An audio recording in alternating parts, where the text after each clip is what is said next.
Are you trying to figure out how to get your youth into different pathways where they can see that STEM is a real possible career? The research, and I'll actually give you a link to the research, not just say the research, I'll give you a link to it. When our learners are exposed to STEM careers, they're more likely to see themselves in those positions and be more likely to pursue those. So we need them to be around community partners.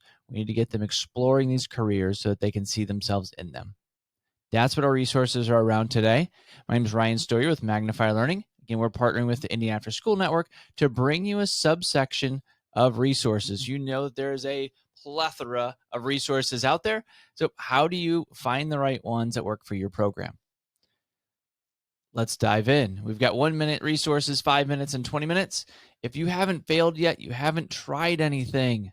The founder of Girls Who Code, we want our learners to be able to try and fail, not try and feel bad and give up, right? And they need these small opportunities to fail to start building that perseverance muscle.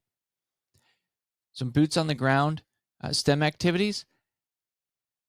These are some that you can give out so that your youth can be doing these at home. So you can do it as a family, which I just love as your community engagement, your family engagement initiative. You have something for them to physically do, or you can do them right in your youth program. So I chose this from pta.org because you've got right here, it gives you a YouTube video and a guide to walk you right through a YouTube video and a guide. I love the way this is set up. So it's not this mysterious piece of, hey, I need to be, a DNA specialist to do these activities. You've got somebody that's going to walk you through it in the YouTube video, and then a guide that walks you through each one of these activities. Sometimes the M in STEM scares us. Like, what if we weren't great at math? How do we help others in math?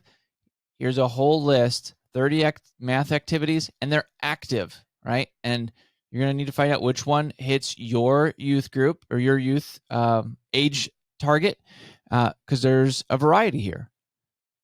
But it gives you some structure to dive into math, right? Here's a little guy using water balloons to figure out some of his counting, right? So let's bring some engagement to math. And maybe you need that. Maybe math wasn't your strongest, and you're not super engaged in math. Sometimes it can be intimidating, that M in STEM. So I thought this was a great way to bring some active work to math. In the opening, I mentioned that community partners are really, really important, and it's super true.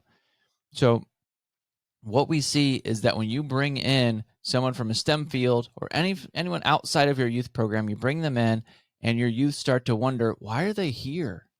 What are they doing? What do they do? But they usually end up leaving saying, oh, Ryan's an engineer. He was all right. Like, he wasn't scary. I could do that. That doesn't seem too hard. And that's when our youth start to make that switch to say, yes, I could take that path, and they can walk and see some of those new opportunities they might not have seen before. So what these slides do is they actually guide you through where you could find some of your community partners that are right around you. If you took 15 minutes at your next staff meeting, you could fill out and have a whole big Post-it note, big chart paper filled with possible community partners that you can bring in. I would highly recommend bringing them in to talk with your youth to help them run an activity or a project. It will really start to change your youth program. Here's a webinar and slides on exploring careers that use engineering mindset.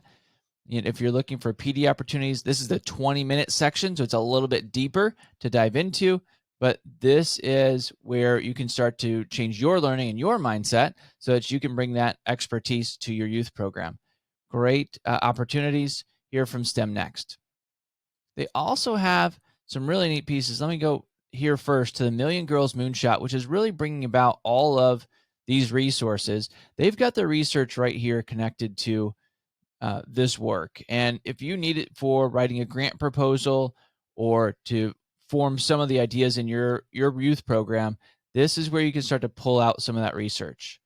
At the same time, they've got some resources like this. This is actually from last summer, but in case you didn't see it, here's activities directly for programs, and you can click on each one of these, and it gives you a boots on the ground activity that you could run right away.